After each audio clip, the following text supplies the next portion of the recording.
হাসলেও মরে যাবা, কাঁদলেও মরে যাবা, সুখে থাকলেও মরে যাবা, দুঃখে থাকলেও মরে যাবা, রাজপ্রাসাদের অট্টালিকায় থাকলেও মরে যাবা, জীর্ণ কুঠির কুড়ে ঘরে থাকলেও মরে যাবা। জীবনে কোনোদিন দুঃখ যদি না পাও তবুও মরে যাইবা, জীবনে কোনোদিন সুখও যদি না পাও তবুও মরে যাবা। কোনোদিন যদি না হাসো তাইলেও মৃত্যু হবে, কোনোদিন যদি না কাঁদো তাইলেও মৃত্যু হবে। 7টা মহাদেশের মালিক হলেও মরে যাবে, কোনো কিছুর মালিক না হলেও মরে যাবে। প্রিয় বন্ধু, শুধু মৃত্যু না ভাইয়া, একটা সাংঘাতিক কথাই, শেষ কথাটা মনোযোগ দিয়ে শুনেন। সাকরাতুল মাউত, মৃত্যু যন্ত্রণা, প্রত্যেক মানুষের মৃত্যুর যন্ত্রণা হবে, এটা আল্লাহর ফয়সালা। সে নবী হোক, উম্মত হোক, পৃথিবীর সর্বশ্রেষ্ঠ নেককার হোক আর পৃথিবীর সর্বশ্রেষ্ঠ কাফের হোক, নাফরমান হোক, মৃত্যু যন্ত্রণা সবার হবে। তিনি নবী হন আর উম্মত হন, মৃত্যু যন্ত্রণা সবার হবে। আমাদের প্রিয় নবী সাল্লাল্লাহু আলাইহি ওয়াসাল্লামেরও সাকরাতুল মাউত, মৃত্যু যন্ত্রণা ছিল, বিশুদ্ধ হাদিসের মধ্যে আছে। ইমানদারেরও মৃত্যু যন্ত্রণা হয়, নাফরমানেরও মৃত্যু যন্ত্রণা হয়। বাকি একটু পার্থক্য হইল, ইমানদারের মৃত্যুর যন্ত্রণা যখন শুরু হয়, খোদার কসম ইমানদার তখন খুশিতে আনন্দে উৎফুল্ল হয়ে যায়, আর দিল দিয়া তখন ভাবে আমার বন্ধুর সাথে মোলাকাতের সময় হয়ে গেছে। গত 40 বছর আমি যারে ডাকতাম দিবানিশি, আমার সেই মহান মাওলা, আমার মালিকের সাক্ষাতের টাইম হয়ে গেছে।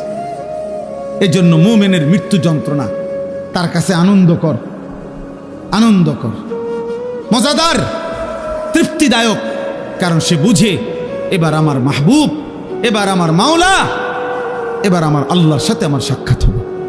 কিন্তু প্রিয় ভাই, আমি এই কথাটাই শুধু বুঝাইতে চাই, তাফসীরের মধ্যে আছে কোন নাফরমানের, কোন পাপী আল্লাহর প্রতি ঠিক মতো ঈমান নেয় নাই, হারামের উপরে ছিল, চুরি, ডাকাতি, জিনা, ব্যভিচার, মদ, জুয়া, সুদ, ঘুষ, কিস্তি, মা বোন বেপর্দা, বেহায়া, নাটক, সিনেমা, নাচ, গান, অশ্লীলতা, বেহায়াপনা, হারাম উপার্জন, এভাবে যে ব্যক্তি জীবন কাটাইছে, একটা উদাহরণ শুধু তাফসীরের মধ্যে লিখছে।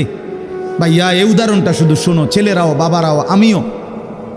এই পৃথিবীতে যদি কেউ, কিতাবে লিখছে যে 900 বছর একটানা, মনে করেন কেউ পৃথিবীতে হায়াত পাইছে, কয়শো বছর?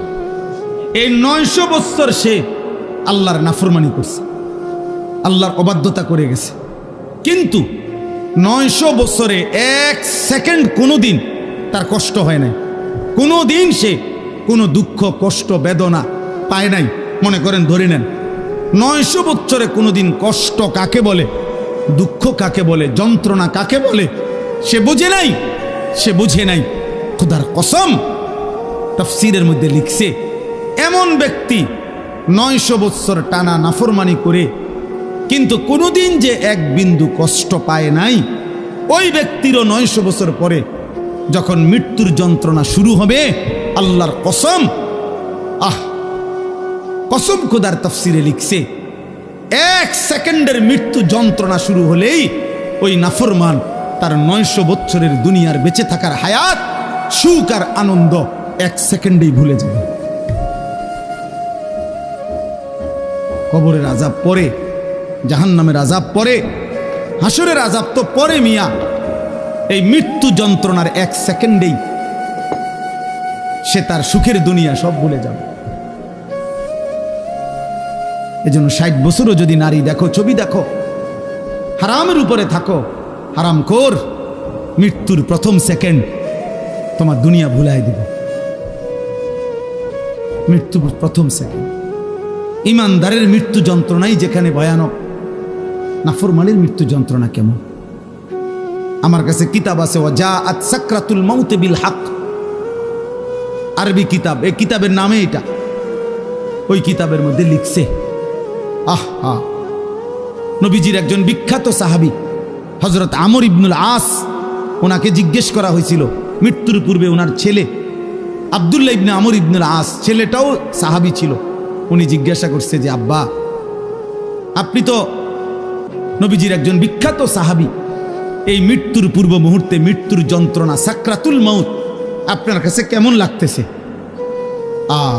নবীর সাহাবী বলতেছে, ইয়া বুনাইয়া কাআন্না জিবালাদ দুনিয়া আলা সাদরি ওয়া কাআন্নী আতানাফাসু মিন সাকবিল ইবরা। সাহাবী বলে, বাপ ছেলেরে আমার, মৃত্যুর এই পূর্ব মুহূর্তে সাকরাতুল মউত, মৃত্যু যন্ত্রণাটা আমার কাছে মনে হচ্ছে এই পৃথিবীর সমস্ত পাহাড় আমার বুকের উপরে চাপা দিয়ে রাখছে। কাআন্না জিবালাদ দুনিয়া আলা সাদরি, আর আমি যেন একটা সুইয়ের ছিদ্র দিয়া, সাকবিল ইবরা, সুইয়ের ছিদ্র দিয়া আমি যেন নিঃশ্বাস নিতেছি। আমার কাছে মৃত্যু যন্ত্রণা এমন মনে হচ্ছে। হযরত নূহ আলাইহিস সালাম ৯৫০ বছর দুনিয়াতে ছিলেন, ইমানদার নবী। ওই কিতাবে লিখছে, নূহ নবীকে মৃত্যুর পূর্বে জিজ্ঞেস করা হয়েছিল, যখন ওনার মৃত্যু যন্ত্রণা শুরু হয়েছে, ওনারে বলছিল যে, হে নবী নূহ, আপনি দুনিয়াতে কতক্ষণ ছিলেন, কতদিন ছিলেন দুনিয়া? উনি বলছে, আমার মনে হইতেছে এক ব্যক্তির একটা ছোট্ট ঘর ছিল, যেই ঘরের দুইটা দরজা, এক দরজা দিয়ে ঢোকে, আরেক দরজা দিয়া বাইর হয়।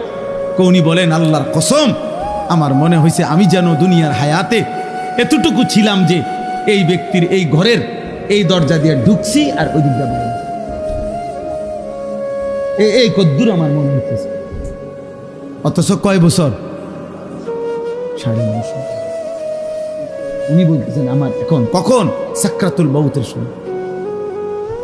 প্রিয় ভাই, নবীর যদি হয় এমন, সাহাবার যদি মনে হয় এমন, তো তোমরা যারা নামাজ পড়ছো না দোস্ত, তোমাদের কি মনে হবে? হারামখোর আপনার কি মনে হবে? এই সুদখোর, কিস্তিখোর, হারামখোর, কেমনে মৃত্যুর ওই প্রথম সেকেন্ডের যন্ত্রণা কেমনে সইবেন? আম্মা জান আয়েশা রাদিয়াল্লাহু তাআলা আনহা বলছে, রাসূলুল্লাহ সাল্লাল্লাহু আলাইহি সাল্লাম সাকরাতুল মউতের সময় নবীজি সাল্লাল্লাহু আলাইহি সাল্লাম বারবার পানি দিয়া নিজের হাত মুবারক, নিজের চেহারা মুছতেছিলেন আর বলতেছিলেন, আল্লাহুম্মা আইন্নী আলা সাকারাতিল মউত। নিষ্পাপ নবী, মাসুম নবী, এক যাররা যার কোনো গুনাহ নাই, সেই নবী, রাহমাতুল লিল আলামিন নবী, তিনি আল্লাহর কাছে বলতেছিলেন মৃত্যুর পূর্বে, আল্লাহ, মৃত্যুর এই যন্ত্রণার মুহূর্তে আপনি আমার সাহায্য করেন। নবীজির দোয়া, এটা বিশুদ্ধ হাদিস। নবীজি বলতেছিলেন, বারবার কালেমা পড়তেছিলেন, লা ইলাহা ইল্লাল্লাহ ইন্না লিল মাউতি সাকারাত। আল্লাহ, আপনি ছাড়া কোনো ইলাহ নাই। আল্লাহ, মৃত্যুর বড় যন্ত্রণা, মাওলা, মৃত্যুর বড় যন্ত্রণা। আপনি কে? আমাদের কি হবে ভাইয়া? এই শেষ আমার কথা, শেষ আমার। চাচারা, বাবারা, হ্যাঁ, আপনার আমল আপনি ঠিক করেন। ৬০ বছর বিড়ি খাইতে খাইতে কবরে যাইবেন, একটা গরু জবাই করে গেরাম খাবাইয়া আমনেরে বেহেস্ত দিয়ে দিব। হ্যাঁ হ্যাঁ, ৪১ দিনের দিন গেরাম খাবাইয়া ৩ গরুর রূপে বর করে আমনে বেহেস্তে যাইবেন গা। কি ভাবছেন চাচা? মস্কারি নাকি? আখেরাত মস্কারি, আখেরাত খামখেয়ালি। আমনের ৬০ বছরের সুদ, আমনের ৬০ বছরের কিস্তি, আমনের ৬০ বছরের বিড়ি, আমনের ৬০ বছরের গালি, আমনের ৬০ বছরের টেলিভিশনের নাচ গান, আপনার ৬০ বছরের নাটক সিনেমা দেখা, আপনার ৬০ বছরের চা দোকানের আড্ডা, ৪০ দিন পরে মানুষ ২০০ মেহমানদারি কইরা খালাস করলো, খালাস। খামখেয়ালি, হ্যাঁ, খামখেয়ালি মনে করছেন। আখেরাত, আখেরাতকে আমরা খামখেয়ালি মনে করছি। অসুবিধা নাই মানে ওটা মনে করছে, অসুবিধা নাই, আমার ফুতাইতে আছে, গরু জবাই করে গেরাম খাবাইব। হ্যাঁ, গরুর ফিডও বার করে উনি ব্যস্ত যাবো না। হ্যাঁ হ্যাঁ, গরুর পিঠে করে বেহেস্তে চলে যাবে। দয়া করে ভাবতে শিখেন, দয়া করে ভাবতে শিখেন, দয়া করে ভাবতে শিখেন। আপনার ঈমান, আপনার আমল, আপনার সেজদা। আমি প্রত্যেক দিন বলি, আজকে ওই শেষ কথা বলে গেলাম। আমি অসংখ্যবার এই কথা বলি যে বাপ ভাই, দুনিয়ার ঘর আমনে একা না হইল, আমনে পুরা শেষ করতে না পারল অসুবিধা নাই, যে দূর পারেন রাইখা যান, বাকিরা ইসা করবে। হয়তো দাদা বিট বাঁধা গেছে, বাফে আইসা হয়তো সার ডালাই দিছে, এরপরে ফুতে আইসা চারিদিকের ইট গাইথা রুম দরজা জানালা সব ঠিকঠাক করে এখন থাকে। এরম হইতে পারে যে 3 পুরুষ মিল্লা একটা বাড়ি হয়তো ঠিক করছে, মাটির উপরের দুনিয়ার ঘর তো এটা সাজাইতে পারে এমন। কিন্তু আমার শেষ কথা, কবর নামের ওই ঘর, মাটির নিচের যেই ঘর, আপনার ঘর যদি আপনি না সাজাইয়া যান, খোদার কসম আমনের ফুত নাতি সাজাবে না। আল্লাহ তাআলা বলছেন এটা এক মানুষের উপরে সবচেয়ে বড় শাস্তি। 2টা থাপ্পড় দেওয়া তেমন কিছু নেই, একটু পরে ডইল্লা স্বাভাবিক হয়ে যায়। 2টা ঘুষি দিলেও তেমন কিছু হয় না, একটু ব্যথা লাগছে আর কি, একটু পরে ডইল্লা ডাইল্লা স্বাভাবিক হয়ে যায়। কিন্তু গুনার রাস্তায় অনবরত চলতে থাকে, কেউ তারে পিছন দিয়ে ডাকেও না, কেউ তাকে ফেরাইতেও চায় না, এমনকি আল্লাহও না, তো তারে আর ফিরাবে। এজন্য আমরা খুতবা পড়ি যে নবী সাল্লাল্লাহু আলাইহি সাল্লামের শেখানো খুতবা সব হুজুররা পড়ে দেন না, মান ইয়াহদিহিল্লাহু ফালা মুদিল্লা লাহু ওয়া মান ইউদলিলহু ফালা হাদিয়া। এই ওয়াজের শুরুতে এটা পড়ে দেখেন না, অর্থ হলো আল্লাহ যাকে হেদায়েত দেয় তাকে কেউ পথভ্রষ্ট করতে পারবে না, আল্লাহ যাকে গুমরাহ পথ হারা করে দেয় তাকে কেউ হেদায়েত দিতে পারবে না। আব্দুল কাদের জিলানী রে বাইকটা যদি বড়ি বানাইয়া দেয় এরপরও হবে, বাইজিদ বোস্তামিরে যদি বাইকটা তারা যদি ট্যাবলেট বানাইয়া দেয় তাইলেও হবে। এই জন্য ভাইয়া এটা খুব গুরুত্বপূর্ণ যে আমার যেন এমন মুসিবত না হয় জীবনে, গুনাহকে এত লম্বা করতে নাই, যার কারণে আল্লাহ তাআলা দিল শক্ত করে দিয়েছে। ফাকাসাত কুলুবুহুম, আল্লাহ তাআলা বলেন আমার বান্দা দীর্ঘদিন গুনাহ করছিল, নাফরমানি, তো আমি একদিন তার অন্তর পাথরের মতো শক্ত বানিয়ে দিলাম। ফাকাসাত কুলুবুহুম, শক্ত বানিয়ে দিলাম। এবার আর কোনোভাবে এই দিলের মধ্যে এক বিন্দু পরিমাণ নিজের পরিণতি হবে কি, নিজের যাবে কোথায়, এটা আর ভুলে গেছে। এটা বহুত বড় মুসিবত। নুয়াল্লিহি মা তাওয়াল্লা ওয়া নুসলিহি জাহান্নাম। আল্লাহ তাআলা বলেন আমার রাসূলের বিরুদ্ধে যে চলে এবং আমার মুমিনদের পথের উল্টো যে চলে, রব্বুল আলামিন বলেন একদিন আমি তাকে উল্টো পথেই চালাইতে থাকি। বেশি দিন আমার উল্টা চলতে চলতে রাসূলের একদিন আমি তাকে উল্টো পথেই চালাই, আর এই উল্টো পথেই একদিন তাকে আমি জাহান্নামে ফেলে দেব। আর কোনোদিন ফিরবার কথাও মনে পড়বে না। আহ আহ 60 বছর হয়ে গেছে, এবারে মইরে কবরে গেছে, এবার কিস্তি ওটার ফুতে শোধ করে। বলেন তো, বুঝেন না এমনি কথাটা? ওনার ব্যাংকের লোন ওনার ফুতে শোধ করে, তো উনি কি মৃত্যু পর্যন্ত কোনোদিন মনে হয়েছিল না? আর ওনার কেমনি মনে হয় ওনার কিস্তি না চলে? আমার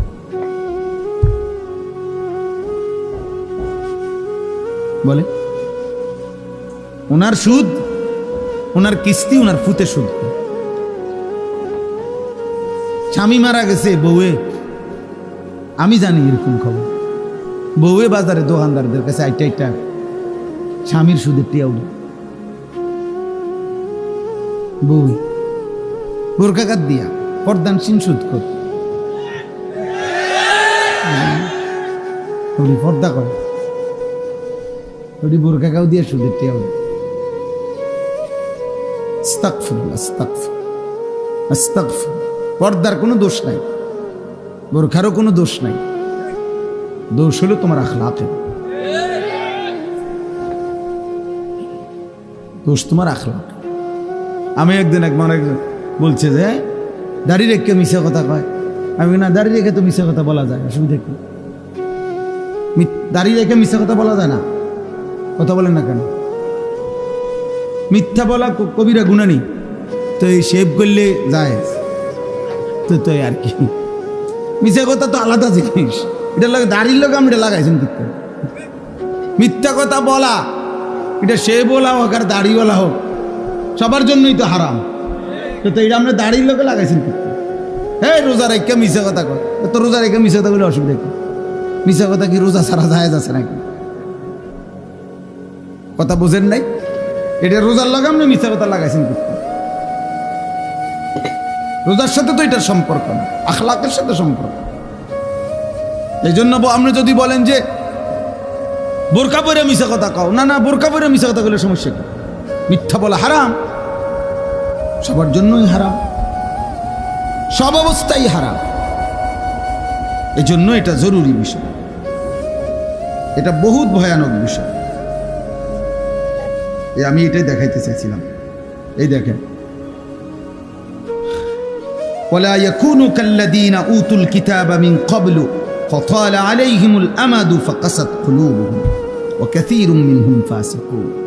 আল্লাহ বলে, আমার মুমিন বান্দারা ওই ইহুদিদের মতো, ওই বেঈমানদের মতো হয়েও না, যারা এত বেশি পরিমাণ, আমি তাদেরকে আসমানি কিতাব দিয়েছিলাম, কিন্তু আমার আসমানি কিতাবের ওহীর হুকুমকে প্রত্যাখ্যান করে লম্বা লম্বা স্বপ্নের আশা, স্বপ্নের জাল বুনে তারা নিজেদের আশা পরিপূর্ণ করতে হালাল হারামের মিশ্রণ করে চলতে লাগলো। ফলে আমি একদিন ফাকাসাত কুলুবুহুম, তাদের অন্তর পাথরের মতো মজবুত করে ফেলব। এবার আর পাক নাফাক, হালাল হারাম, জায়েজ না জায়েজের কোনো অনুভূতি যাবে না। মাকেও দেখে, নিজের বোনকেও দেখে, রাস্তার মহিলাকেও দেখে, বিবিকেও দেখে, টেলিভিশনের নর্তকীকেও দেখে। মানে এই নাফরমানের কাছে হালাল হারামের কোনো পার্থক্য নেই। ওর কাছে ওর বিবি আর টেলিভিশনের মহিলা বরাবর। নিজের বউরও দেখে, সিনেমার নর্তকীরও দেখে, বরাবর বরাবর। ও তার মাকেও দেখে, অন্যের নারীকেও দেখে, বরাবর বরাবর। এই স্বভাব জানোয়ারের স্বভাব, এই স্বভাব কুকুরের স্বভাব। কুকুরের কাছে পাক নাফাক আলাদা কিছু নেই। কুকুর মানুষের ফেলে দেওয়া খাবারও মুখ দেয়, পায়খানা তো মুখ।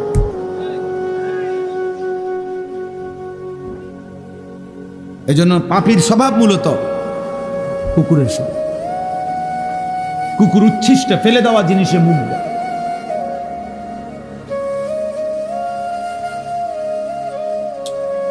আল্লাহ আমাদেরকে বুঝ দান করে। দোস্ত, এই জন্য আমি বলতেছিলাম আল্লাহর কথা মনোযোগ দিয়ে শুনবার, দিল দিয়া। গাফেল হইলে, অমনোযোগী হইলে, দিলটা উল্টায় ফেললে মুশকিল। আল্লাহ নবী সাল্লাল্লাহু আলাইহি ওয়াসাল্লাম বলছেন, ইন্না কুলুবাল ইবাদ বাইনা ইসবাআইন মিন আসাবি'ir রহমান ইউকাল্লিবুহু কাইফা ইয়াশা। নবী সাল্লাল্লাহু আলাইহি ওয়াসাল্লাম বলেন, প্রত্যেক মানুষের অন্তর আল্লাহ তাআলার কুদরতি দুইটি আঙ্গুলের মাঝখানে, আল্লাহর কুদরতি আঙ্গুলের মাঝে। প্রত্যেক মানুষের দিল, আল্লাহ নবী সাল্লাল্লাহু আলাইহি ওয়াসাল্লাম বলেন, ইউকাল্লিবুহু কাইফা ইয়াশা। আল্লাহ মানুষের দিল যেভাবে ইচ্ছে সেভাবে উলট পালট করতে পারে। আনুগত্যের উপরেও রাখতে পারে, নাফরমানির উপরেও কি করতে পারে। এই জন্য আমাদের প্রিয় নবী সাল্লাল্লাহু আলাইহি ওয়াসাল্লাম, নবীজি সাল্লাল্লাহু আলাইহি সাল্লাম খুব বেশি যেই দোয়াগুলো পড়তেন, এর মধ্যে একটা দোয়া ছিল এটা। নবীজি বেশি বেশি এই দোয়াটা পড়তেন, ইয়া মুকাল্লিবাল কুলুব সাব্বিত কলবি আলা দীনিক। হে অন্তর সমূহের পরিবর্তনকারী, উলট পালটকারী আল্লাহ, আমার অন্তরটা, আমার দিলটা আপনার দ্বীনের উপরে মজবুত রাখেন। আমি যেন ঘুম যেতেও আপনাকে মনে রাখি, আমি যেন ঘুম থেকে উঠেও আপনাকে মনে রাখি, আমি যেন আপনাকে ভুলে না যাই, আপনাকে ভুলে না যাই। আমি যেন আপনাকে ঘুমাবার আগেও মনে রাখি, ঘুমাতে উঠেও মনে। এই জন্য নবী সাল্লাল্লাহু আলাইহি সাল্লাম ঘুম যেতেও দোয়া করতেন, ঘুম থেকে উঠেও দোয়া করতেন কিনা? আল্লাহুম্মা বিসমিকা আমুতু ওয়া আহয়া। আবার ঘুম থেকে উঠে বলতেন আলহামদুলিল্লাহিল্লাযী আহয়ানা বা'দা মা আমাতানা ওয়া ইলাইহিন নুশুর। খাবারের শুরু তো আল্লাহর নাম নিতেন, তো খাবার শেষ করেও আল্লাহর নাম। বাথরুমে ঢুকতেও আল্লাহর নাম নিতেন, তো বের হয়েও আল্লাহর নাম। প্রত্যেকটা নড়াচড়াতে ওয়া আলা জুনুবিহিম, আল্লাহ বলছে মোমেন প্রতিটা নড়াচড়ায় তুমি তোমার মালিকের নাম নাও। ওয়া আলা জুনুবিহিম অর্থ পার্শ্ব পরিবর্তন, কারণ ওঠে বদলতে বদলতে। অর্থাৎ কেউ যদি এই কোমর এদিকে ফিরায়, এমন করি না আমরা, আল্লাহ, তো এরকম কোমর বদলাইতে গেল আল্লাহ, এদিকে ফিরল আল্লাহ। ওয়া আলা জুনুব, আল্লাহ চাই বান্দা এভাবে আমার নাম নেই। আমার শায়েখ আল্লামা মুফতি মুশতাকুন নবী কাসিম, আমি হুজুরে বহু দেখছি, ওনার সাথে আমি লম্বা লম্বা পথ সফর করছি। রাত্রিবেলা সারা রাত গাড়িতে ছিলাম, গাড়ি যতবারই ব্রেক দেয়, যতক্ষণই ধাক্কা খায় গাড়িতে, একটু ধাক্কা খাইলেই ওনার সাথে সাথে উনি সুবহানাল্লাহ আলহামদুলিল্লাহ কোনো না কোনো একটা তাসবিহ পড়ে ওঠে, আল্লাহর নাম অটোমেটিকলি যেন মুখ থেকে বের হতেছে। রাসূলুল্লাহ সাল্লাল্লাহু আলাইহি ওয়াসাল্লাম আম্মা জান আয়েশা রাদিয়াল্লাহু তাআলা আনহা বলেন, কানা রাসূলুল্লাহ সাল্লাল্লাহু আলাইহি ওয়াসাল্লাম ইয়াযকুরুল্লাহ আলা কুল্লি আহয়ানিহি। রাসূলুল্লাহ সাল্লাল্লাহু আলাইহি ওয়াসাল্লাম সর্বদাই আল্লাহ পাকের জিকির করতেন, আল্লাহকে ডাকতেন। এজন্য আমরা সবাইকে বলি, নওজোয়ান তোমাদেরকেও, প্রিয় ভাই, নিজের উপরে রহম করুন। একটা 24 ঘন্টার দিন তোমার জীবন থেকে পার হইলে তোমার সময় বদলে যায়, তোমার হায়াতের কিছুটা পরিবর্তন হয়। 12 বছর বয়সে তুমি যেমন ছিলা, আজ 16 বছরে তুমি তেমন না, আর একটু মজবুত হয়েছে, আর একটু শক্তিশালী হয়েছে। তাহলে অতএব প্রতি সেকেন্ড, প্রতি ঘন্টা আমরা অনুভব না করলেও আমাদের পরিবর্তন হয়। জিন্দিগির তো পরিবর্তন হয়, শরীর স্বাস্থ্যের তো পরিবর্তন হয়, কিন্তু ঈমান আমলের কি হালাত, ঈমান আমলের কি হালাত? প্রতিদিন একই রকম, প্রতি বছর একই রকম, প্রতি সপ্তাহ একই রকম, এটা দুর্ভাগ্য ছাড়া আর কিছু। একদিন সুখে কিংবা দুঃখে, আনন্দ কিংবা বেদনায়, হাসি কিংবা কান্নায় আমরা কিন্তু কবরে চলে যেতে হবে।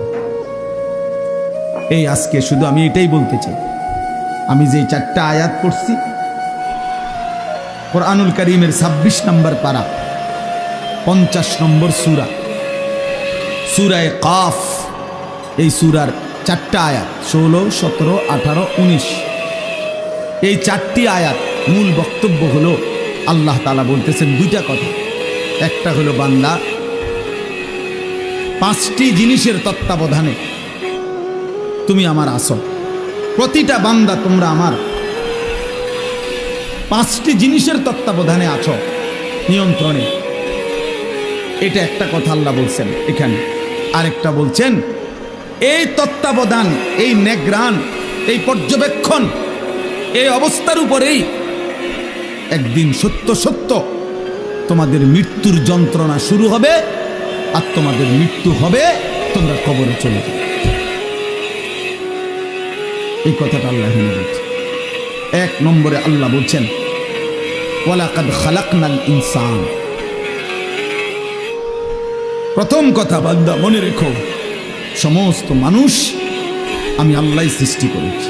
তাই একটি মানুষ 1 সেকেন্ডের জন্য এই কথা ভাবার কোনো সুযোগ নাই আল্লাহকে। দুনিয়ার কারো ব্যাপারে আপনি এটা বলতে পারেন, দৌড় বেটা তোর নেতা, বেটা তোর নেতা, কেডা এতে কেডা, আঙ্গালের ভূত কাঙ্গাল, এত কত বড় নেতা বেটা, পকেটে রাহি বেটা। মানুষ অনেক সময় কয় না অহংকার দেখাইতে গিয়ে, যা বেটা বড়াই দেখাস বেটা। এ তো দুনিয়ার কারো ব্যাপারে বলা যায়, আল্লাহর ব্যাপারে বলা যাবে? আল্লাহ তাআলা বলেন আমাকে অস্বীকার করবা কেমনে বান্দা? আমি তো সৃষ্টি করেছি। ওয়ালাকাদ খালাকনাল ইনসান, আমি আল্লাহই তো সৃষ্টি করেছি। লাকাদ খালাকনাল ইনসানা ফি আহসানি তাকওয়িম, এই কায়নাতের সবচেয়ে সুন্দর আকৃতি দিয়ে আমি আল্লাহই তো মানুষকে সৃষ্টি করেছি। রব্বুল আলামিন বলেন, কোটি কোটি আমার সৃষ্টি বান্দা, চারিদিকে তাকিয়ে দেখো, ফুল কত সুন্দর, ফল কত সুন্দর, পাখি কত সুন্দর, গাছ কত সুন্দর, মাছ কত সুন্দর। কিন্তু আল্লাহ বলে, চারটা কসম করে বলি বান্দা, তুমি তার চাইতে কোটি গুণ বেশি সুন্দর। যদি ফুল এত সুন্দর হয়, যদি মাছ এত সুন্দর হয়, যদি এই পৃথিবীর পাখিগুলো এমন সুন্দর হয়, আল্লাহ বলেন, ওয়াত্তিনি ওয়াজ্জাইতুন ওয়াতুরি সিনিন ওয়া হাদাল বালাদিল আমিন, আমি চারটা কসম করে বলছি বান্দা, তুমি সবচাইতে বেশি সুন্দর। তোমারে বড় যত্ন করে বানিয়েছি, তোমারে আমি বানিয়েছি। ইন্না খালাকনাল ইনসানা মিন নুতফাতিন আমশাজ, আল্লাহ বলেন, তোমার বাবার কাছ থেকে বের হওয়া, তোমার মায়ের জরায়ুতে পৌঁছা, আমি আল্লাহর কুদরতে ওই এক ফোঁটা নাপাক বীর্য থেকেই আমি তোমাকে সৃষ্টি করেছি। এই বহু জায়গায় কথাগুলো বলছে, একই কথা, একই কথা বলছে। আল্লাহ তাআলা বলছে, ইন্না খালাকনাল ইনসানা মিন সুলালাতিন মিন তিন, আল্লাহ বলে, শুকনো ঠনঠনে, কোনো কাদা নাই, পানি নাই, একদম শুকনো মাটি থেকে আমি আল্লাহই তোমাকে মানুষকে সৃষ্টি করেছি। রব্বুল আলামিন বলেন, ইয়া আইয়ুহাল ইনসানু মা গাররাকা বিরাব্বিকাল কারীম, আল্লাহ বলে, বান্দারে আমার, মানুষ রে আমার, এমন দয়ালু মেহেরবান মাওলা আমি আল্লাহ, আমার মতো এমন দয়ালু মেহেরবান মাওলাকে ছেড়ে দিতে কে তোমাকে ধোঁকা দিল? কে তোমাকে বলল যে ওই মালিককে সেজদা দিও না? কে তোমাকে বুঝাইয়া দিল না ফরমান, এমন মালিকের নাফরমানি করো, এই মালিকের নিষেধ শুইল না? আহ, সুদ কে হারাম করছে? ঘুষ কে হারাম করছে? মদ কে হারাম করেছে? জুয়া কে হারাম করেছে? চুরি কে হারাম করেছে? ডাকাতি কে হারাম করেছে? জিনা কে হারাম করেছে? ব্যভিচার কে হারাম করেছে? নামাজ পড়তে আদেশ কে করেছে? বেনামাজি হতে নিষেধ করেছে কে? এই নাফরমান। তাহলে এমন মালিকের নাফরমানি কেমনে করে? 365 দিনে খোদার এক বছরে কোনোদিনও ফজরের নামাজ পড়লা না, মুসলমানের বাচ্চা এত বড় জানোয়ার হয়?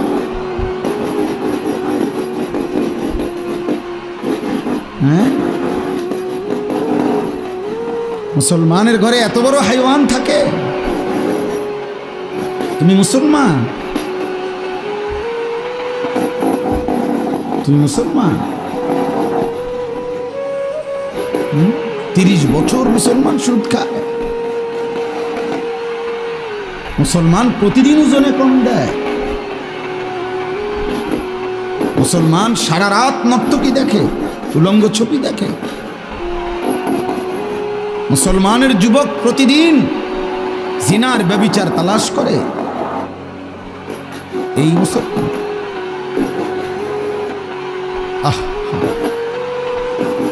আমার কাছে কিতাব আছে, মিসালি নওজোয়ান, উর্দু কিতাব। ওখানে আছে পাকিস্তানের একজন বিশ্ববিখ্যাত বুজুর্গ ছিলেন, মুজাহিদ ছিলেন, হযরত মাওলানা মুফতি নিজামউদ্দিন শামজাই রহমতুল্লাহ আলাইহি, যাকে প্রকাশ্যে আল্লাহর দ্বীনের কথা বলার জন্য প্রকাশ্যে দিবালোকে গুলি করে মারা ফেলছে, শহীদ করে ফেলছিল। তিনি বলছিলেন, হে যুবক, উনি যুবকদেরকে লক্ষ্য করে একটা কথা বলছিলেন, যে হে যুবক, এই পৃথিবীর প্রথম দিন থেকে এই পর্যন্ত পৃথিবীর ইতিহাস তুমি খুঁজে দেখো। পৃথিবীর ইতিহাসে যত সংগ্রাম, যত মতবাদ, যত চিন্তা, যত চেতনা, যত আন্দোলন, যত উদ্দেশ্য, যত লক্ষ্য এই পৃথিবীতে বাস্তবায়ন করতে কেউ চাইছে, তো সেই জন্য যখনই খুন দরকার হয়েছে, রক্ত দরকার হয়েছে, জান দরকার হয়েছে, সর্বপ্রথম প্রত্যেক যুগে, প্রত্যেক কালে প্রতিটি মতাদর্শ, প্রতিটি মতবাদ প্রতিষ্ঠার জন্য কলিজার খুন যারা পেশ করেছে তারা যুবক। যতবার এই পৃথিবীতে রক্ত লাগছে ততবার যুবকের রক্তই ব্যবহার হয়েছে।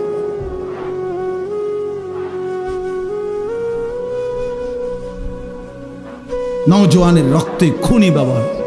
এই জন্য যুবকের রক্ত বড় দাম, যুবকের ঘন্টার বড় দাম, যুবকের সেকেন্ড বড় দাম। আল্লাহ বলছেন আমি ওকে নিজে শক্তি দিছি। আল্লাহুল্লাযী খালাকাকুম মিন দুআফিন, আল্লাহ বলছে আমি তোমাকে প্রথম সৃষ্টি করেছি দুর্বল শিশু। সুম্মা জাআলা মিন বাদি দুআফিন কুওয়া, সেই দুর্বল শরীরে আমি আল্লাহই দিয়েছি শক্তি, যৌবন। সুম্মা জাআলা মিন বাদি কুওয়াতিন দুআফান ওয়া শাইবা, আবার সেই শক্তি সামর্থ্যবান শরীরে আমি আল্লাহ আবার দিয়েছি দুর্বলতা এবং বৃদ্ধ। এই জন্য নওজোয়ান, কথা তো ছিল তোমরা ইসলামের জন্য লড়বা, কথা তো ছিল তোমরা আল্লাহর দ্বীনের জন্য কথা বলবা। আহা, এমন সুন্দর জীবন তোমরা শত শত যুবক একেবারে ঠান্ডা মাথায় পরিকল্পিতভাবে বুঝে শুনে এমন সুন্দর রাত, হায়াত, দিন, ঘন্টা, নারী দেখতে দেখতে, ছবি দেখতে দেখতে, মোবাইল দেখতে দেখতে, অশ্লীল উলঙ্গ দৃশ্য দেখতে দেখতে, অনাদরে অবহেলায় এমন সুন্দর ঘন্টা, মিনিট, সেকেন্ড শেষ করে দিচ্ছে। ঠিক এই পৃথিবী গড়বে কে? তাই ইসলামের জন্য কিছু করবে কে? তাই আল্লাহর দ্বীনের জন্য কিছু করবে কে? সারা পৃথিবীর মজদুর মুসলমানকে কে বাঁচাবে? মাহাদির পক্ষ হয়ে লড়বে কে? তাইলে দাজ্জালের বিরুদ্ধে লড়বে কে? আল্লাহর দ্বীনের জন্য বুক সোজা করে দাঁড়াবে কে? তোমরা তো আমাদেরই সন্তান। তোমাদের যাদের বয়স 16 বছর, আমার 16 বছরের সন্তান আছে।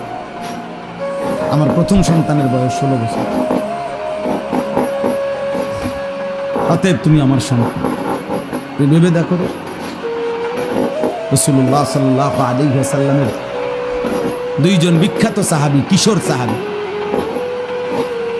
একজনের নাম ছিল সামুরা ইবনে জুনদুব রাদিয়াল্লাহু তাআলা আনহু, আরেকজনের নাম ছিল রাফি' ইবনে খাদিজ রাদিয়াল্লাহু তাআলা আনহু। দুইজনই কিশোর।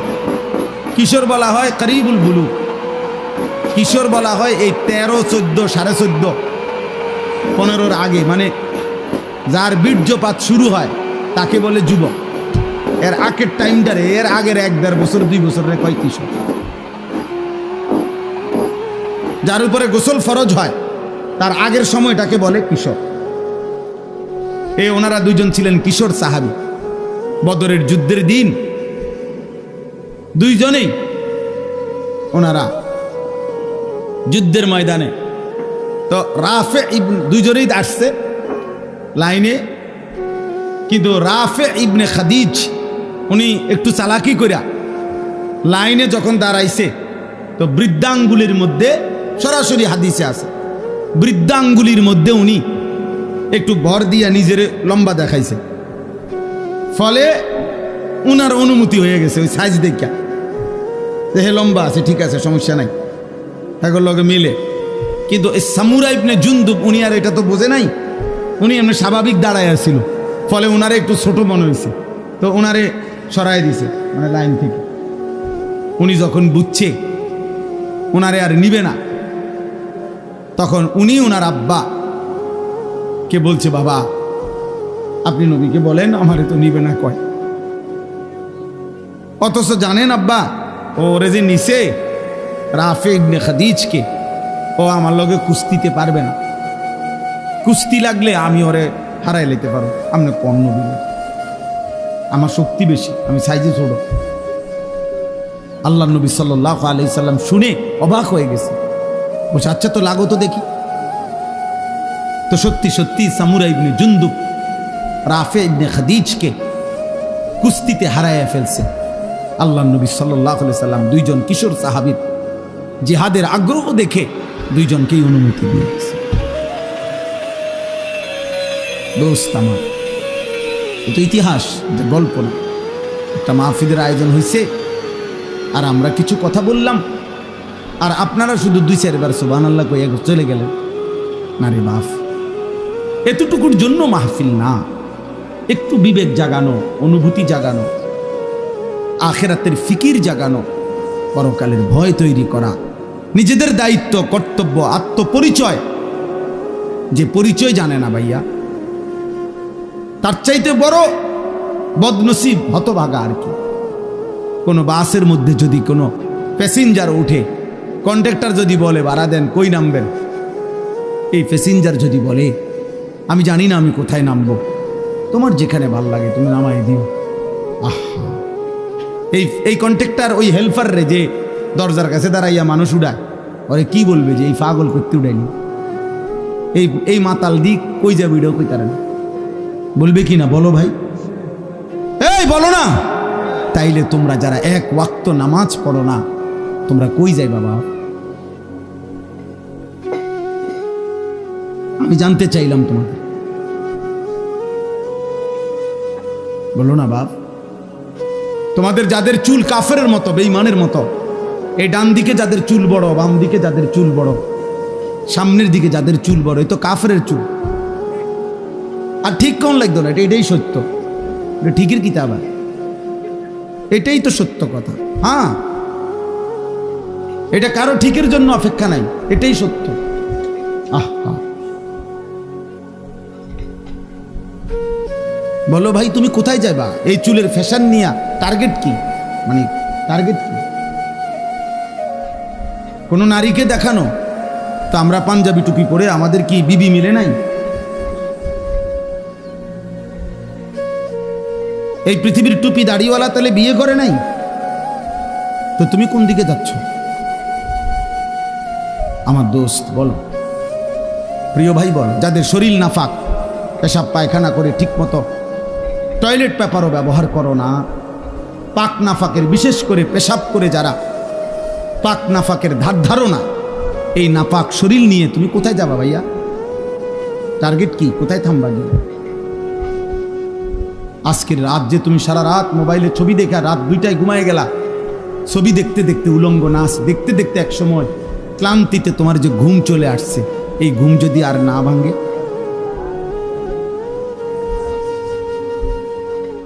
অনেক সিএনজির পিছনে লেখা থাকে, বাসের পিছনে লেখা থাকে, ঘুম ভাঙলে সকাল, না ভাঙলে পরকাল, লেখা থাকে না? ভেবে দেখো ভাইয়া। তো এই নাফাক শরীর কেউ তো জানলো না, তো তোমার গন্তব্য কোথায়? গন্তব্য কোথায়? এই জন্য আল্লাহ তাআলা বলছেন, বান্দা যাচ্ছ কোথায় তুমি? আমার থেকে ছুটবা কেমনে? আমি তো তোমাকে সৃষ্টি করেছি। ওয়ালাকাদ খালাকনাল ইনসান। এই জন্য এই কথা আল্লাহ প্রথম প্রত্যেককে মনে করাই দিছে, বান্দা মনে রেখো তুমি কিন্তু আমার সৃষ্টি। যদি তোমার সামান্য বিবেকও থাকে তাহলে তুমি আমার নাফরমানি কমপক্ষে করতে পারো না, কারণ আমি তোমারে বানাইছি, তুমি আমার। এই কায়নাত আমি সৃষ্টি করেছি তোমার জন্য। হুয়াল্লাযী খালাকা লাকুম মা ফিল আরদি জামিআ। আল্লাহ বলছে তামাম দুনিয়ার সব কিছু আমি আল্লাহ তোমাদের জন্য সৃষ্টি করেছি। ওয়াসাখখারা লাকুম মা ফিস সামাওয়াতি ওয়াল আরদ। আল্লাহ বলেন আসমান ও জমিনের সব আমি আল্লাহ তোমাদের অধীনস্থ করে দিয়েছি। আমি অধীনস্থ না করলে তোমাদের বিমান বাতাসে উড়তো না, আমি অধীনস্থ না করলে তোমাদের জাহাজ পানিতে ভাসতো না। এটা আমি আল্লাহ তোমাদের অধীন করেছি। ওয়াযাল্লালনাহা লাহুম ফামিনহা রাকুবুহুম ওয়া মিনহা ইয়াকুলুন। সূরা ইয়াসিনের আয়াত।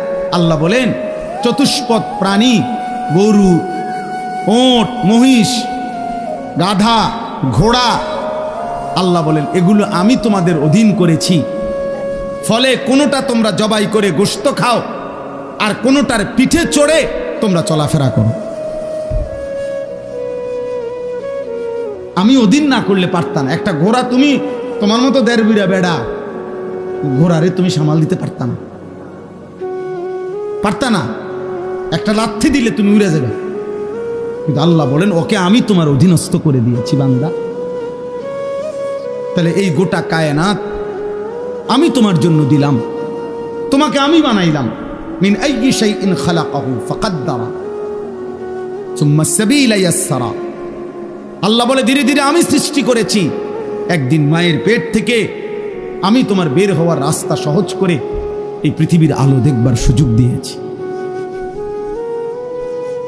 আমি সুযোগ দিয়েছি বান্দা। আলাম নাজআল লাহু আইনাইন। আল্লাহ বলে দুইটা চোখ। বলো তো বান্দা, তোমার বিবেক যদি থাকে তুমিই বলো আমি কি তোমাকে দুইটা চোখ দেই নাই? কথা বলে উত্তর দেন। দিয়েছেন? ওয়ালিসানাও ওয়া শাফাতাইন। আল্লাহ বলে জিহ্বা আমি দেই নাই? দুইটি ঠোঁট আমি দেই নাই? বলে এভাবে বারবার কোরআনে আল্লাহ তাআলা মনে করাই দিছে বান্দা আমি সৃষ্টি করেছি, আমি সৃষ্টি করেছি। তুমি আমার থেকে সরতে পারতা না, তুমি আমার বাঁধন থেকে ছুটতে পারবা না। যত বড় শক্তিধরী হও, তুমি যত বড় অহংকারী হও না কেন, তুমি জমিনে যত বড়াই করো না কেন, আমার অধীন থেকে তুমি ছুটতে পারবা না। ওয়ালা তামশি ফিল আরদি মারাহা ইন্নাকা লান তাখরিকাল আরদা ওয়া লান তাবলুগাল জিবালা তুলা। আল্লাহ বলে আমার বান্দা অহংকার করে জমিনে হেঁটো না, কারণ যত জোরেই পাও মারো না কেন তুমি তো মাটি ফাটাইতে পারবা না। আবার ঘাড় যত উঁচাই করো না কেন তুমি তো ওই পাহাড় সমান লম্বা হইতে পারবা না। বড়াই করো কেন? অথচ বৃষ্টির ফোঁটা পানি জমিন ছিদ্র করে ফেলে, কিন্তু তোমার বুট জুতা তো জমিন ফাটাইতে পারে না, ফাটাইতে পারে না। এক তাল গাছ তো তোমার চাইতে লম্বা, এক সুপারি গাছ তো তোমার চাইতে লম্বা, একটা খেজুর গাছ তো তোমার চাইতে লম্বা। অহংকার করো কেন? এক বুজুর্গকে, এক যুবককে এক বুজুর্গ আল্লাহর ওলি ওই যুবককে বলছিল হে যুবক অহংকার না করে ধীরে সুস্থে হাঁটো। যুবক তখন বলছিল এই মিয়া আমা তারিফুনি, চেনেন আপনি আমাকে, আমি কে? কথা বলতেছে। তখন ওই বুজুর্গ বলছেন হ্যাঁ চিনি তো তোমাকে, চিনি। ও কে বলে? ও চিনি তোমাকে, তুমি হলা সেই মানুষ যার প্রথম শুরু ছিল দুর্গন্ধযুক্ত নাপাক একটু বীর্যের ফোঁটা। তোমাকে চিনি আমি, ও চিরেই মৃত্যুর মাধ্যমে যে হয়ে যাবে দুর্গন্ধযুক্ত একটা পচা লাশ। তোমাকে চিনি আমি, যে এই হায়াতটুকু নিজের পেটে প্রতিদিন চলাফেরা করতেছে, বহন করছে কিছু নাফাক পায়খানা। এই হলে তুমি। বড়াই করছো কেন? তোমার আমি চিনি না? তুমি তো দুর্গন্ধযুক্ত নাপাক এক বীর্যের ফোঁটা ছিলা, আর চোখ বন্ধ হলেই তুমি হয়ে যাবা দুর্গন্ধযুক্ত পচা লাশ। আর পেটে এখন তোমার আছে দুর্গন্ধযুক্ত কিছু পায়খানা। তো যার শুরু মাঝখান শেষ সবই দুর্গন্ধ, তার আবার অহংকার কিসে? তার আবার অহংকার কিসে? একজন বিশ্ববিখ্যাত খলিফা ছিলেন হযরত ওমর ইবনে আব্দুল আজিজ রাহমাতুল্লাহি আলাইহি, ইসলামের পঞ্চম খলিফা। তিনি বলতেন মাঝে মাঝে কবরস্থানে গিয়ে হযরত ওমর ইবনে আব্দুল আজিজ কবরের দিকে তাকাইয়া বলতো ইয়া মাউতু মাজা ফাআলতা বিল আহিব্বা, হে মৃত্যু, হে কবর, আমার বন্ধুদের সাথে তুমি কি করেছো বলো, আমার আপনজনদের সাথে তুমি কি করেছো বলো তো। আইনাল আহবাব আইনাল আসদিকা আইনাল জুল্লাস আইনাস সাম্মার। অর্থ হলো আমার বন্ধুরা কোথায়, আমার আত্মীয়রা কোথায়, আমি যাদের সাথে বসতাম তারা কোথায়, খুশিরা আমি তার কাছে থাকি, আমারে আড়াল করবা কেন? এই তিনটা কথা। আরেকটু, তাহলে তিনটা হইল। এক নাম্বার, আল্লাহ আমারে মনে করাই দিছে, আনিস আমি তোমাকে সৃষ্টি করেছি। দুই নাম্বার, আল্লাহ আমাকে বলতেছে, আনিস তোমার অন্তরের গভীরে যেই কথা আসা যাওয়া করে কল্পনাগুলোও আমি জানি। তিন নাম্বার, তোমার রক্তের শিরা উপশিরায় আমি আল্লাহ তাআলা তার চাইতে বেশি কাছে আছি। এবার চার নম্বরে আল্লাহ বলেন, ইজিয়াতালাক্কাল মুতালাক্কিয়ানে আনিল ইয়ামিনে ওয়া আনিশ শিমালি কাঈদ। আল্লাহ বলে, বান্দা 4 নম্বরে মনে রেখো, 24 ঘন্টা তোমার ডানে এবং বামে আমার 2 জন ফেরেশতা আছে। আছে? কথা বলে না? আছে তো? ওরা লিখছে। এই 4টা হল। 5 নাম্বার, মা ইয়ালফিজু মিন কাউলিন ইল্লা লাদাইহি রাকিবুন আতীদ। আল্লাহ বলে, বান্দা তারা তো 2 জন আছেই, অতিরিক্ত আরেকজন ফেরেশতা আছে যে তোমার এই 2 জবান মানে 2 ঠোঁটের মাঝখানে যে জিহ্বা, এই জিহ্বা দিয়ে তুমি যা বলো, যখন যা বলো, যা করো, 24 ঘন্টায় তুমি যেই শব্দটাই বলো না কেন, উচ্চারণ করো না কেন, ভালো মন্দ, উপকারী অপকারী, জিকির দাও করো আর গালি দাও, আল্লাহ বলে এই জিহ্বা দিয়া যা বের হয়, আল্লাহ তাআলা বলেন আমার আরেকজন ফেরেশতা তোমার মুখের প্রতিটা উচ্চারণ লিখে রাখে। এই কয়টা হলো? 5টা। কয়টা?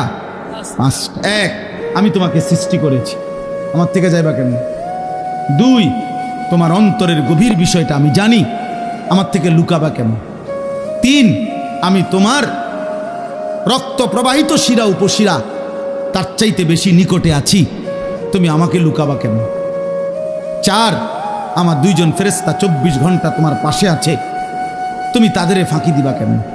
5, আমার একজন ফেরেশতা তোমার জবানের সমস্ত উচ্চারণ লিখে রাখতেছে, তাকে আড়াল করবা কেন? এবার আল্লাহ বলেন, শেষ কথা হলো এই, আল্লাহ তাআলা বলেন, ওয়াজাআত সাকরাতুল মাউত বিল হক।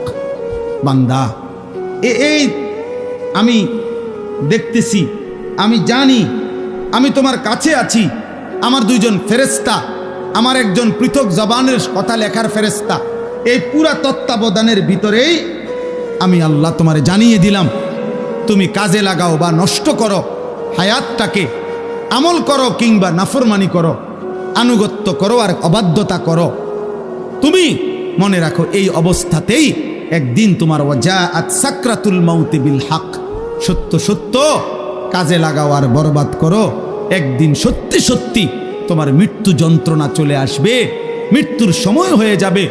আর প্রত্যেক মানুষের মৃত্যুর সময় সর্বপ্রথম তার একটা মৃত্যুর যন্ত্রণা শুরু হয়, এটারে সাকরাতুল মাউত বলে। এরপরে আজরাইল আইসা মালাকুল মউত তার জান কবজ করে, জান কবজের আগেই তার একটা মৃত্যুর যন্ত্রণা হয়।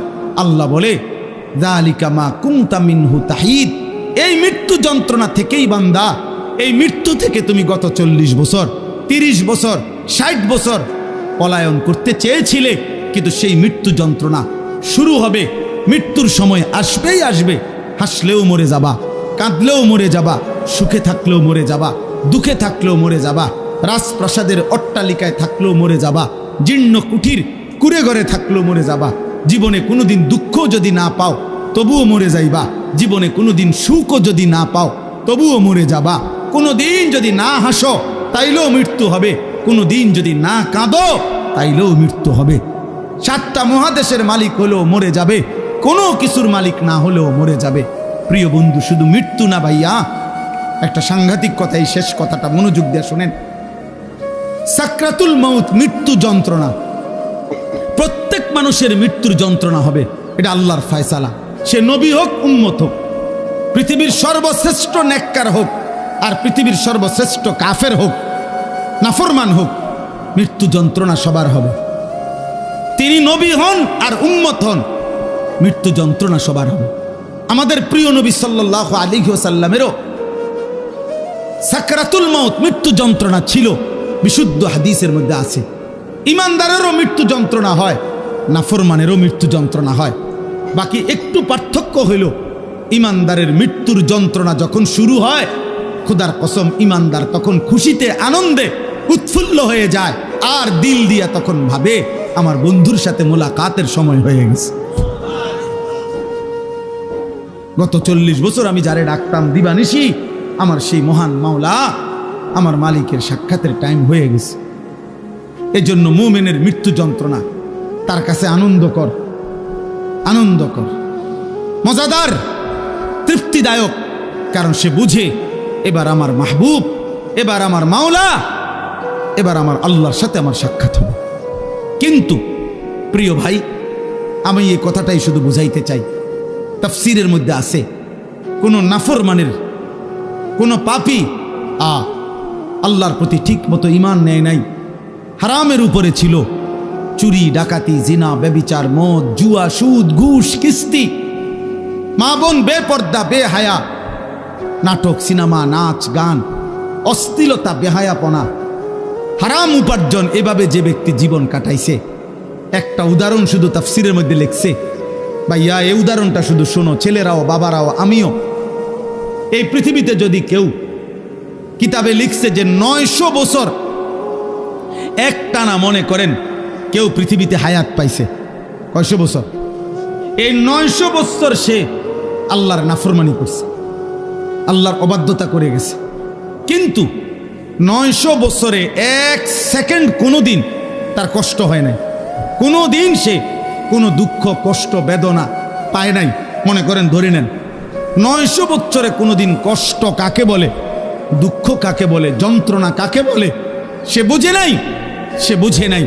খোদার কসম তাফসীরের মধ্যে লিখছে, এমন ব্যক্তি 900 বছর টানা নাফরমানি করে কিন্তু কোনোদিন যে এক বিন্দু কষ্ট পায় নাই, ওই ব্যক্তিরও 900 বছর পরে যখন মৃত্যুর যন্ত্রণা শুরু হবে, আল্লাহর কসম, কসম খোদার তাফসীরে লিখছে 1 সেকেন্ডের মৃত্যু যন্ত্রণা শুরু হলেই ওই নাফরমান তার 900 বছরের দুনিয়ার বেঁচে থাকার হায়াত সুখ আর আনন্দ 1 সেকেন্ডেই ভুলে যাবে। কবরের আযাব পরে, জাহান্নামের আযাব পরে, হাসরের আযাব তো পরে মিয়া। এই মৃত্যু যন্ত্রণার 1 সেকেন্ডেই সে তার সুখের দুনিয়া সব ভুলে যাবে। এজন্য 60 বছরও যদি নারী দেখো, ছবি দেখো, হারামের উপরে থাকো, হারামখোর, মৃত্যুর প্রথম সেকেন্ড তোমার দুনিয়া ভুলাই দেবে। মৃত্যুর প্রথম সেকেন্ড। ইমানদারের মৃত্যু যন্ত্রণাই যেখানে ভয়ানক, নাফরমানের মৃত্যু যন্ত্রণা কেমন? আমার কাছে কিতাব আছে, ওয়াজাআত সাকরাতুল মাউত বিল হক, আরবি কিতাব, এই কিতাবের নামে এটা। ওই কিতাবের মধ্যে লিখছে,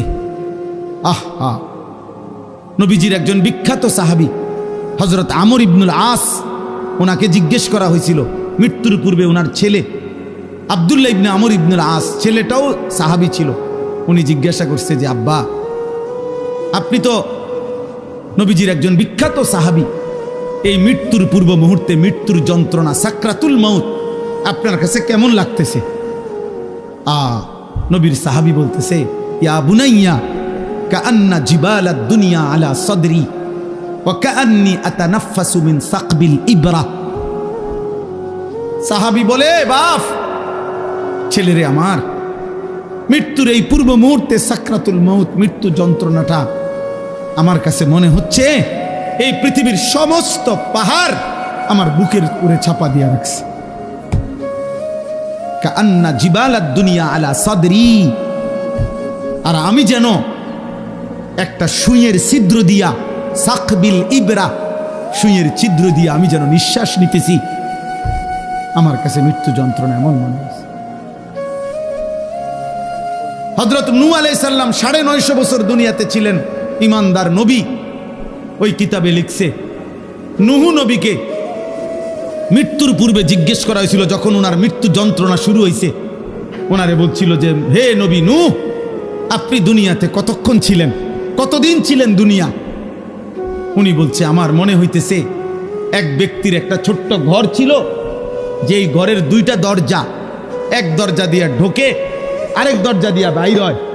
উনি বলেন, আল্লাহর কসম, আমার মনে হয়েছে আমি যেন দুনিয়ার হায়াতে এতটুকু ছিলাম যে এই ব্যক্তির এই ঘরের এই দরজা দিয়ে ঢুকছি আর ওই দিক দিয়ে বাইরে। এই কদ্দুর আমার মনে হইতেছে। অথচ কয় বছর? 9.5 বছর। উনি বলতেছেন আমার এখন কখন? সাকরাতুল মউতের সময়। প্রিয় ভাই, নবীর যদি হয় এমন, সাহাবার যদি মনে হয় এমন, তো তোমরা যারা নামাজ পড়ছো না দোস্ত, তোমাদের কি মনে হবে? হারামখোর আপনার কি মনে হবে? এই সুদখোর, কিস্তিখোর, হারামখোর, কেমনে মৃত্যুর ওই প্রথম সেকেন্ডের যন্ত্রণা কেমনে সইবেন? আম্মা জান আয়েশা রাদিয়াল্লাহু তাআলা আনহা বলছে, রাসূলুল্লাহ সাল্লাল্লাহু আলাইহি সাল্লাম সাকরাতুল মউতের সময় নবীজি সাল্লাল্লাহু আলাইহি সাল্লাম বারবার পানি দিয়া নিজের হাত মুবারক নিজের চেহারা মুছতেছিলেন আর বলতেছিলেন, আল্লাহুম্মা আইন্নি আলা সাকারাতিল মউত। নিষ্পাপ নবী, মাসুম নবী, এক যাররা যার কোনো গুনাহ নাই, সেই নবী রাহমাতুল লিল আলামিন নবী, তিনি আল্লাহর কাছে বলতেছিলেন মৃত্যুর পূর্বে, আল্লাহ মৃত্যুর এই যন্ত্রণার মুহূর্তে আপনি আমার সাহায্য করেন। নবীজির দোয়া, এটা বিশুদ্ধ হাদিস। নবীজি বলতেছিলেন, বারবার কালেমা পড়তেছিলেন, লা ইলাহা ইল্লাল্লাহ ইন্না লিল মাউতি সাকারাত। আল্লাহ আপনি ছাড়া কোনো ইলাহ নাই, আল্লাহ মৃত্যুর বড় যন্ত্রণা, মাওলা মৃত্যুর বড় যন্ত্রণা। আপনি কে? আমাদের কি হবে ভাইয়া? এই শেষ আমার কথা, শেষ আমার। চাচারা, বাবারা, হ্যাঁ, আপনার আমল আপনি ঠিক করেন। 60 বছর বিড়ি খাইতে খাইতে কবরে যাইবেন, একটা গরু জবাই করে গেরাম খাবাইয়া আমনেরে বেহেস্ত দিয়ে দিব। হ্যাঁ হ্যাঁ, 41 দিনের দিন গেরাম খাবাইয়া 3 গরুর রূপে বর করে আমনে বেহেস্ত যাইবেন গা। কি ভাবছেন চাচা? মস্কারি নাকি? আখেরাত মস্কারি, আখেরাত খামখেয়ালি। আমনের 60 বছরের সুদ, আমনের 60 বছরের কিস্তি, আমনের 60 বছরের বিড়ি, আমনের 60 বছরের গালি, আমনের 60 বছরের টেলিভিশনের নাচ গান, আপনার 60 বছরের নাটক সিনেমা দেখা, আপনার 60 বছরের চা দোকানের আড্ডা, 40 দিন পরে মানুষ 200 মেহমানদারি কইরা খালাস করলো, খালাস। খামখেয়ালি, হ্যাঁ খামখেয়ালি মনে করছেন। আখেরাত, আখেরাতকে আমরা খামখেয়ালি মনে করছি। অসুবিধা নাই মানে আমরা মনে করছি অসুবিধা নাই, আমার ফুতাইতে আছে, গরু জবাই করে গেরাম খাবাইব। হ্যাঁ, গরুর ফিডও বার করে উনি ব্যস্ত যাবো গা। হ্যাঁ হ্যাঁ, গরুর পিঠে করে বেহেস্তে চলে যাবে উনি। দয়া করে ভাবতে শিখেন, দয়া করে ভাবতে শিখেন, দয়া করে ভাবতে শিখেন। আপনার ঈমান, আপনার আমল, আপনার সেজদা। আমি প্রত্যেক দিন বলি, আজকে ওই শেষ কথা বলে গেলাম।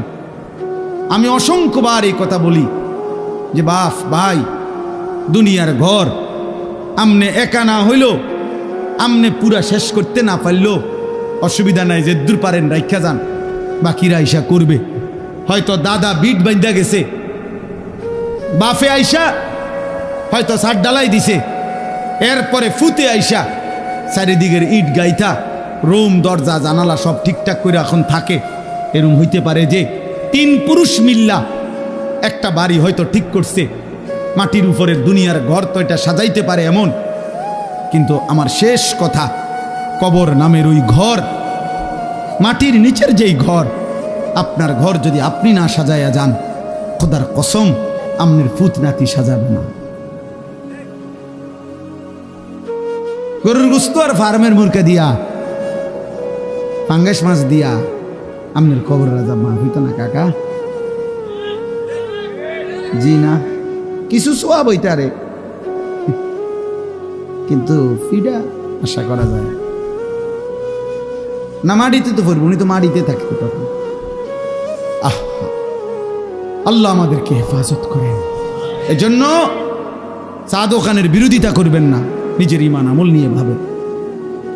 মসজিদের সাথে সম্পর্ক করেন, নামাজের সাথে সম্পর্ক করেন।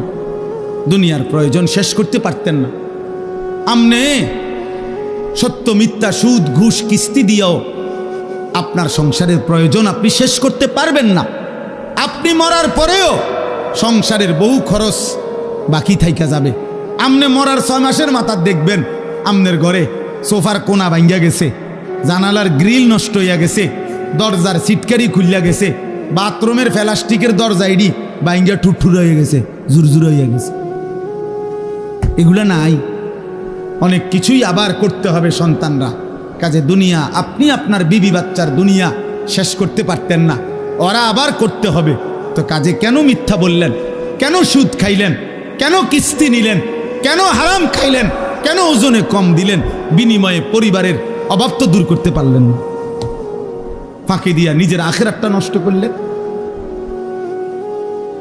অতএব দয়া করে প্রত্যেকেই নিজ হায়াতে, যার হায়াত আছে যতক্ষণ, সুযোগ আছে ততক্ষণ এখন তওবা করেন, এখন চোখের পানি ফেলেন, এখন কাঁদেন, ইনশাআল্লাহ বরকত হবে।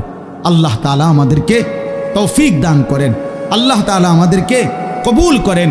আজকের এই মাহফিল আল্লাহ তাআলা বরকত দান করেন।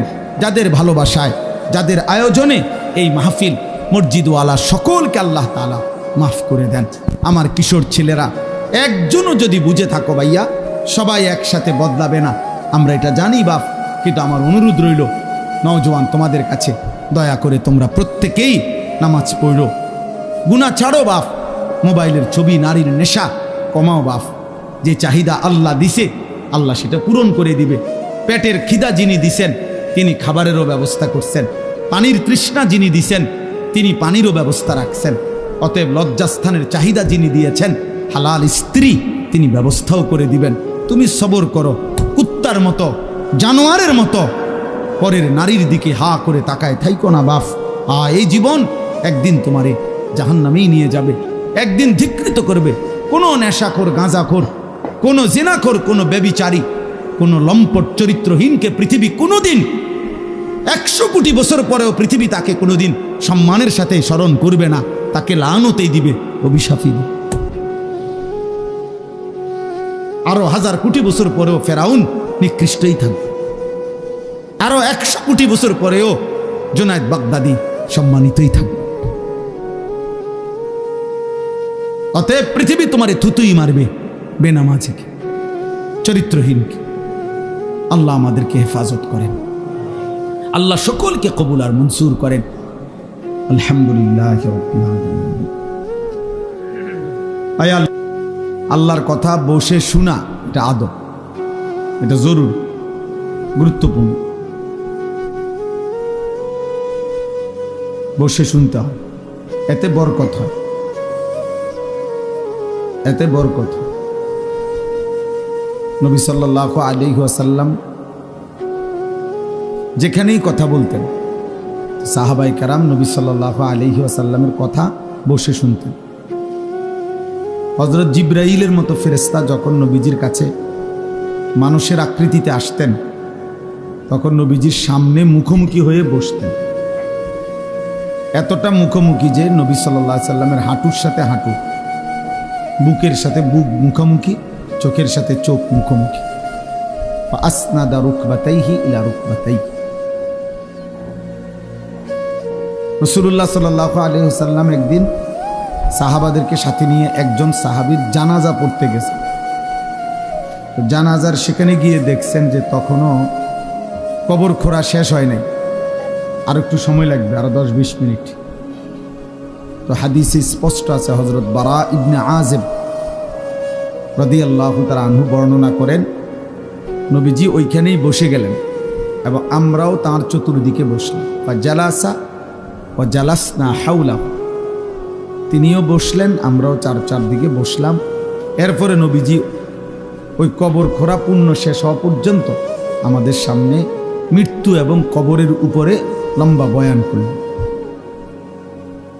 তাইলে একটা কবরস্থান যেখানে কবর দাফন হবে, সেটা স্বাভাবিকভাবে ওয়াজের কোনো স্টেজ না, প্যান্ডেলও না, এবং ওইখানে হয়তো এতটা মুনাসিব জায়গাও না। কিন্তু এরপরেও নবীজি বসছেন, তো সাহাবীরা বসছেন, যেরকমই হোক জায়গাটা। এরপরে নবীজির কথা সাহাবারা শুনছে। অথচ এখানে তো এটা বসার জন্য ইন্তজাম করা হয়েছে, এখানে বসবে না কেন? এই জন্য ভাইয়া এটা জরুরি, সবসময় মনে রাখবে। এটা একটা সার্কাস না যে ম্যাজিক। কিছুক্ষণ দেখে গেলাম আগের দিনের বাজারে বাজারে যে ওষুধ বেচত ক্যাম্বাসাররা, ওই মানুষ চারদিকে ঘিরাও দিয়ে দাঁড়াইতো, মাঝখান দিয়ে ওষুধ বেচত, গান গাইতো। আমার ছোট্টবেলায় মনে আছে, একবারে 2-3-তে পড়ি যে সময়, প্রাইমারি, আমার বোনের বাড়িতে গেলে, আমার বোন জামাই বাজারের বড় ব্যবসায়ী ছিল, তো মাঝে মধ্যে এগুলা যে ক্যাম্বাসাররা ওষুধ বেছে এগুলা শুনতে যাইতাম, ছোট আছিলাম। তো বলতো যে এখনই গান শুরু হবে, আপনারা মনোযোগ দিয়ে গান শুনেন। এই এক লাইন হয়তো গান কইছে, এরপরে হইতে আবার ওই হইতে ওষুধের কাহিনী করে, গান আর শেষ হয় না। এরপরে আপনার এই ওষুধটা 4টা কাজ করে, ওই ওষুধ বেছে। তো এই যে ওইখানে মানুষ যেরকম গোল হইয়া দাঁড়ায়, তো এইটা তো এমন না। এই জন্য ভাই আল্লাহর কথা মনোযোগ দিয়ে বসে শুনতে হবে, সবসময় মনে রাখতে হবে। কোনো গাফেল মানুষ, অমনোযোগী, আল্লাহর কথা তার কলিজায় পৌঁছায় না। 2 নম্বর কথা হলো হাতে ধরা সবগুলো মোবাইল বন্ধ করতে হবে। একজনও, ছোট বড়, জওয়ান বুড়া, হুজুর পাবলিক, টুপিওয়ালা টুপি ছাড়া কেউ হই মোবাইল হাতে ধরে ভিডিও বা রেকর্ড করা যাবে। আমি নয়তো উঠাই দেব, দমক দেব, আপনি শরম পাইবেন, শক্ত দমক দেব। আর যদি নিজে চলে যায় সমস্যা নেই, আমার পক্ষ থেকে অনুরোধ, যে কেউ চলে গেলে সমস্যা নেই। আমার এটা তো কোনো নির্বাচনী জনসভা না, আর আমি কোনো প্রার্থীও না, আমার কোনো মার্কা নেই। অতএব আমি জনসমর্থন দিয়ে কি করি?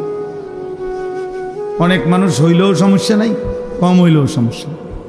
আল্লাহর কথা একজনের জন্য যে পরিমাণ গুরুত্ব, 1,00,000 জনের জন্য সে পরিমাণই গুরুত্ব, বরাবর সমান গুরুত্ব।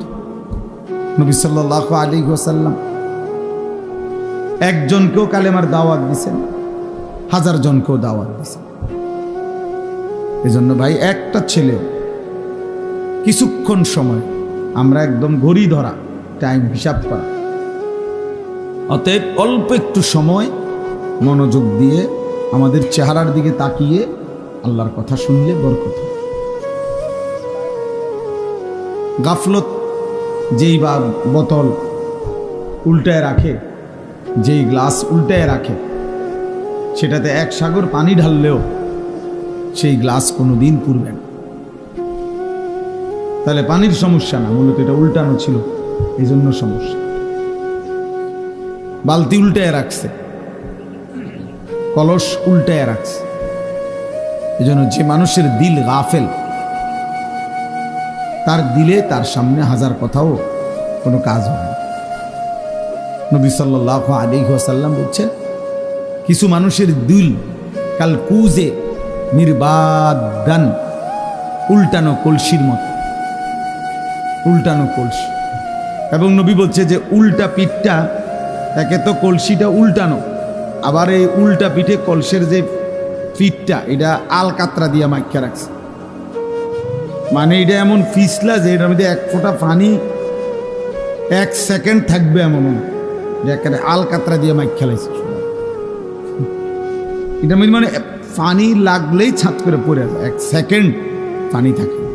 কিছু নাফরমানের দিল, নবী বলছে এরকম, গুনাহ করতে করতে, আল্লাহর নাফরমানি করতে করতে দিলটা এতটা উল্টে আছে যে এই উল্টা দিলের মধ্যে যেন আলকাতরা মাইখা রাখছে। ফলে এখন আর, নবীজি বলছেন, লা ইয়ারিফু মারুফান ওয়ালা ইউনকিরু মুনকারা। এই নাফরমানের দিলে কোনো নেক কাজও সে বুঝে না, কোনো গুনাহকেও সে গুনাহ মনে করে। গুনাহকেও গুনাহ, হাসতে হাসতে বিড়ি খায়, কথা কয়, গপ করে, বিড়িও খাইতেছে। এইটা যে গুনাহ, এটা ওনার অনুভূতি আছে মনে হয়, বুঝলেন না? পানও খায়, বিড়িও খায়, একরকম, ওটা বরাবর। চাও খায়, বিড়িও খায়, সিগারেটও, দুটোটা ওনার কাছে সেই। কোনোদিন আর বিবেক জাগে না, অনুভূতিও নেই। সবার সামনে খোলামেলা, সবার সামনে প্রকাশ্যে দিনের আলোকে বসে বসে টেলিভিশনের মধ্যে নর্তকীর নাচ চলতেছে, উনি দেখতেছে, অথচ সেটা যে পাপ, এটা যে একটা গুনাহ, হ্যাঁ, এই অনুভূতিটা নেই। এটা বহুত বড় দুর্ভাগ্য। 30 বছর ধরে প্রত্যেক দিন সুদ খায়, মিশা কথা কয়, হাসতে হাসতে, কথায় কথায় গালি দেয়, হাসতে হাসতে গালি দেয়, আবার অন্যরা মজা পায় গালি দিলে, দিছিনি তোরে অন। এই তার মানে গুনাহকে আর গুনাহ মনে হয়। লা ইয়ারিফু মারুফান ওয়া লা ইউনকিরু মুনকার। আল্লাহর নবী সাল্লাল্লাহু আলাইহি সাল্লাম বলে, যার দিল উল্টে যায় আল্লাহর নাফরমানি করতে করতে, আলকাতরার মতো হয়ে যায়, ওই নাফরমানের দিলে আর কোনো নেক কাজ নেক মনে হয় না, গুনাহের কাজকে গুনাহ মনে হয়, গুনাহ মনে হয়। বাটপারির জন্য আরো পরিকল্পনা করে, সুদের ব্যবসার জন্য আরো অফিস খুলছে। তার মানে আমার সুদের উপরে আমি আরো লোক রাখছি, আরো সুদের পরামর্শদাতা আছে। আপনারা বলেন আরো কি লেটেস্ট পদ্ধতিতে সিটারি করা যায়? সিটারের উপরে আরো পরামর্শ চলতেছে, হারামের উপর। আস্তাগফিরুল্লাহ। কোন মানুষের উপরে সবচেয়ে বড় মুসিবত এটা। কোন মানুষের সবচেয়ে বড় বিপদ কি? যে তার গন্তব্য ভুলে যায়। ফাআনসাহুম আনফুসাহুম। আল্লাহ বলছে, আমাকে ভুলে গেলে আমি তোমারে ভুলাই দেব, আমি তোমাকে ভুলিয়ে দেব। কি ভুলিয়ে দেব? তোমার আখিরাত, তোমার কবর। ফাআনসাহুম মাসালিহাহুম ফাআনসাহুম আখিরাতাহুম। আল্লাহ বলেন, আমি তার কল্যাণ ভুলিয়ে দেব, আমি তার আখিরাত ভুলিয়ে দেব। ভাত খাবে, ঘুম যাবে, পেশাব পায়খানা করবে, দুনিয়ার প্রয়োজন পূরণ করবে, নারী, ছবি, নাচ, গান, গান বাদ্য, মদ, জুয়া, সুদ, ঘুষ, নেতাগিরি, মাতবুরি, ফুডাঙ্গিরি, এটি সব চলবে, কিন্তু আখিরাত ভুলে যাবে, কবর ভুলে যাবে, তার কল্যাণ কিসে সেটা ভুলে যাবে।